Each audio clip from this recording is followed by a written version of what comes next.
आप सभी को परमेश्वर के मीठे मधुर नाम में जय मसीह की। सच में हमारे परमेश्वर का हर समय हमें धन्यवाद करना है, क्योंकि वो भला है और उसकी करुणा सदा की है। परमेश्वर को जब हम स्वीकार करते हैं तो वो हमें संतान होने का अधिकार देता है। तो हम जो है परमेश्वर की संतान है, तो हमें हमेशा वचनों में बने रहना है। तो आइए, आज का मनन का विषय है 1 यूहन्ना चैप्टर 3 उसका 1 से जब हम पढ़ते हैं तो परमेश्वर हमसे क्या कहते हैं। वचन में जाने से पहले हम आइए छोटी सी प्रार्थना करेंगे। धन्यवाद ओ महान सामर्थ्य परमेश्वर पिता परमेश्वर, आपने हमें चुनकर जब अलग किया परमेश्वर, तो हमारे जीवन में एक उद्देश्य को दिया है प्रभु, और आपने हमें पवित्र ठहरा है क्योंकि हम आपकी संतान है, और आपने हमें अधिकार दिया कि हम आपकी संतान बने। परमेश्वर, आप सभी के लिए आए।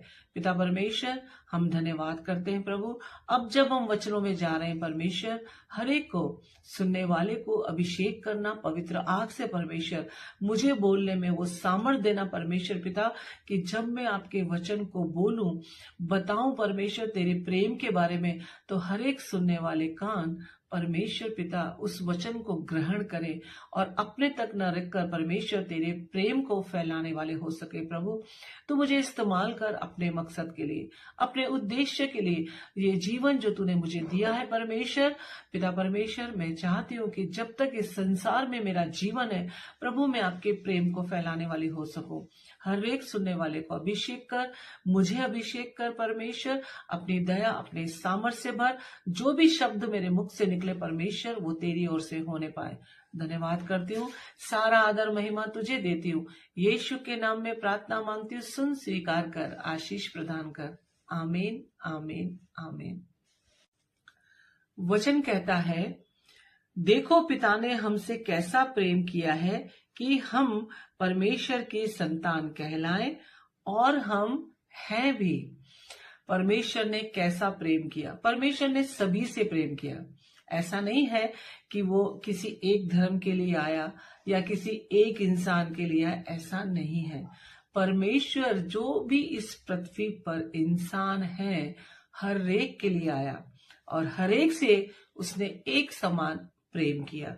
और जब हम भी उससे प्रेम करते हैं तो वो हमें संतान बनाता है, और एक श्योरिटी दे रहा है कि हम हैं भी। इसका मतलब परमेश्वर जब हमें संतान बनाता है तो हम इस पृथ्वी पर एक अधिकारी हो जाते हैं। आमीन।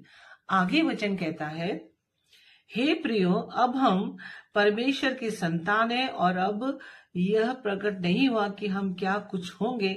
इतना जानते कि जब वह प्रकट होगा तो हम उसके समान होंगे, क्योंकि उसको वैसा ही देखेंगे जैसा वह है। आमीन। परमेश्वर का वचन क्लियरली कहता है कि परमेश्वर पवित्र है, और परमेश्वर की ने जब हमें अपनी संतान होने का अधिकार दिया, तो हम जब विश्वास के साथ उसके करीब आते हैं, उसकी आज्ञाओं पर चलते हैं, और उसके अनुग्रह में जब हम बढ़ते हैं, तो हम उसके जैसे हो जाते हैं। आज सिंपली एक बात मैं आपको बताऊं, अगर हमारी संगति अच्छे लोगों में है, हमारा उठना बैठना अगर हमारे अच्छे लोगों में है, तो नेचुरली हम सब जब मिलते हैं एक दूसरे, तो प्रेम भाव से मिलते हैं। हमारा परमेश्वर मेल मिलाप कराने वाला परमेश्वर है। वो कहता है कि सभी से प्रेम करो जैसे मैंने सबसे प्रेम किया।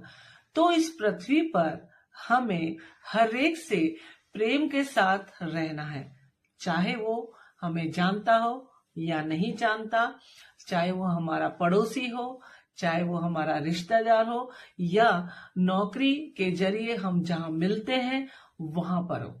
जिस किसी से भी मिले, एक मेल मिलाप का जीवन हमें जीना है। तो जब भी हम मिले, प्रेम से मिले, हर एक से बात करें, प्रेम से प्यार करें, क्योंकि परमेश्वर हमें यही सिखाते हैं। आमीन। आगे वचन कहता है, और जो कोई इस पर यह आशा रखता है कि वो अपने आप को कैसा वैसा ही पवित्र करता है जैसे वो पवित्र है। अब हमारा परमेश्वर पवित्र है, दयावान है, प्रेम करने वाला है। और जब हम उसकी आज्ञाओं पर चलते हैं तो वो हमें ये सिखाता है कि सबसे प्रेम करो और पवित्र बनो। पवित्र कैसे बनना है? अपने व्यवहार में, हमारे दिमाग में, हमारे मन में सोच कैसी होती है। पवित्रता का जीवन हमें इस पृथ्वी पर जीना है, क्योंकि परमेश्वर का वचन वेरी क्लियर कहता है कि जब वो सबके लिए आया तो हमें भी सबसे वैसा ही व्यवहार करना है, चाहे कोई भी इंसान हमारे अगेंस्ट हो या हमसे बात नहीं करता हो या हमारे कुछ भी अगेंस्ट बोलता हो, बुराई करता हो, परंतु हमें उससे प्रेम करना है। चाहे कुछ भी व्यवहार करे, वो कितना ही करेगा, वो अगर कोई हमें कुछ बोलता है तो उसे माफ करें, क्षमा करें, क्योंकि परमेश्वर ने हमें क्षमा करना सिखाया है। जब वो बोलता रहेगा और हम उसे क्षमा करते रहेंगे तो एक समय ऐसा भी आएगा कि वो कुछ नहीं बोलेगा। वो आखिर में यही सोचेगा कि मैं इतना कुछ इसको बोल रहा हूं और ये मुझे क्षमा कर रहा है, मुस्कुरा रहा है, मुझसे प्रेम से बात कर रहा है। तो सच में ये दिखाता है हमारा व्यवहार। और हमें पवित्र बनना है, क्योंकि ये शरीर जो है परमेश्वर का मंदिर है। जिस तरह से हम मंदिर, मस्जिद, दरगाह, हर जगह जो पवित्र स्थान है उसको हम साफ सुथरा रखते हैं। कभी भी हम ऐसे जाते हैं तो चप्पल तक हम, शूज तक हम बाहर उतारते हैं, ताकि घर की मंदिर के अंदर कुछ गंदगी ना आए। वैसे ही हमें अपने शरीर को पवित्र रखना है, क्योंकि हमारा परमेश्वर हम में वास करता है। जब उसने अपनी समानता में हमें बनाया तो हमें भी उसके समान इस पृथ्वी पर जीवन जीना है, क्योंकि एक उद्देश्य उसने हमें दिया है। वो उद्देश्य हर एक से प्रेम करो और उसके प्यार को फैलाओ, उसके बारे में लोगों को बताओ, क्योंकि सृष्टिकर्ता ईश्वर जो कि हमें हर समय ध्यान रखता है, कभी भी हमें तकलीफों में नहीं देख सकता। हर समय वो हमारे साथ खड़ा रहता है, चाहे कोई भी हो, हमारा परिवार हो, हमारे फ्रेंड्स ग्रुप में हो, कोई भी हो, कोई काम नहीं आता, न रिश्तेदार, न कोई दोस्त, कोई नहीं, परंतु सच्चा परमेश्वर जब हम उसकी राह पे चलते हैं तो वह हमारा हाथ थामकर हमेशा चलता है। तो हर समय हमें परमेश्वर का धन्यवाद करना है। ये संसार है, संसार की चीजें हैं जो एक दिन नष्ट हो जाएगी, क्योंकि जहां पाप होता है वहां पे परमेश्वर नहीं होता। इस संसार में सिर्फ लालच, बुराई, पाप है, और हम इस संसार के नहीं हैं। इस संसार में रहते हुए भी परमेश्वर ने हमें चुनकर अलग किया, तो उसका एक मकसद है, तो हमें उस मकसद को पूरा करना है। तो वचन जब ये कह रहा है कि वो पवित्र है, तो इस पृथ्वी पर हमें भी पवित्रता का जीवन जीना है। हर समय प्रार्थना करें, अपने मन में कुछ गलत न सोचे, अपनी आंखों में कुछ गलत न देखे, अपने दिमाग में कुछ गलत न सोचे। हमारे व्यवहार, हमारी बोली से दिखना चाहिए परमेश्वर के गुण। तो जब हमें परमेश्वर के गुण दिखेंगे तो लोग एक सच्चे परमेश्वर को जानेंगे। आमीन।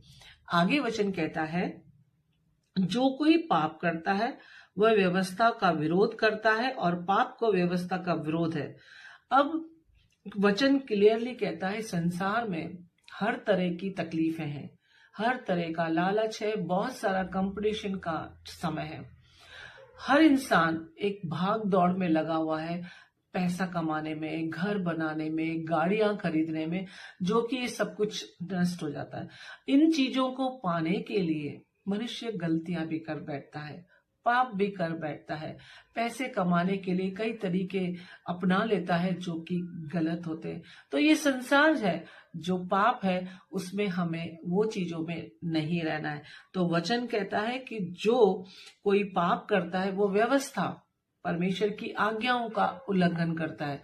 तो व्यवस्था को वो व्यवस्था में वो नहीं रहता और व्यवस्था के खिलाफ वो कार्य करता है, विरोध करता है, मतलब उसके खिलाफ, व्यवस्था के खिलाफ कार्य करता है। आगे वचन कहता है, तुम जानते हो कि वह इसलिए प्रकट हुआ कि पापों को हर ले जाए, और उसके स्वभाव में पाप नहीं है। आमीन।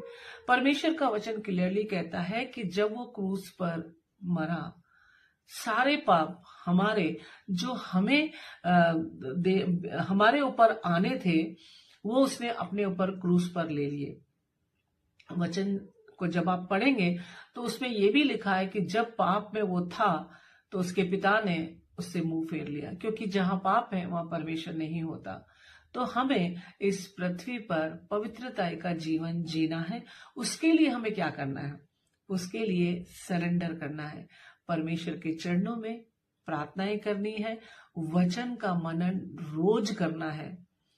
कभी भी हम हर एक कामों को, अपने नौकरी को, घर के कामों को, आने जाने में, हर रिश्तों को निभाने में वो सारे काम करते हैं समय पर, परंतु क्या हम समय पर प्रार्थना करते हैं? क्या हम समय पर वचन पढ़ते हैं? क्या हर समय उसके करीब रहते हैं? हर समय सोते जागते उठते बैठते जब वो हमें नहीं भूलता, तो हम क्यों भूल जाते हैं कि सच्चा परमेश्वर जिसे हमें आराधना करनी है, जिसके वचनों में हमें बढ़ना है और उसके प्रेम को फैलाना है। तो परमेश्वर ने जब हमें चुना है इस पृथ्वी पर, तो हमें उस उद्देश्य को जानना जरूरी है। इस पृथ्वी पर जितने भी मनुष्य है, हर एक की बुलाहट अलग अलग है। हर एक को उस बुलाहट को पहचानना है, प्रार्थना के जरिए मांगना है परमेश्वर से कि पवित्र आत्मा हमारे शरीर पर तू अपना कंट्रोल ले, ताकि हम जान पाए कि हमारी किस तरह की बुलाहट है, इस पृथ्वी पर हमें क्या करना है, जो तेरा उद्देश्य है वो तू हमें बता, और परमेश्वर के कामों को हमें पूरा करना है। तो सच में परमेश्वर इन वचनों द्वारा हमें ये बता रहे हैं कि तुम मेरी संतान हो, इस पृथ्वी पर मैंने तुम्हें अधिकार दिया है, और जब संसार में पाप हो तो तुम्हें पाप में नहीं रहना है, क्योंकि जब मैंने चुना तो तुम्हें अपनी संतान बना दिया, और पिता पवित्र है तो संतान भी पवित्र होगी। तो सच में परमेश्वर का धन्यवाद हो। इन वचनों द्वारा परमेश्वर हम सभी को बहुतायत से आशीष दे। आमीन।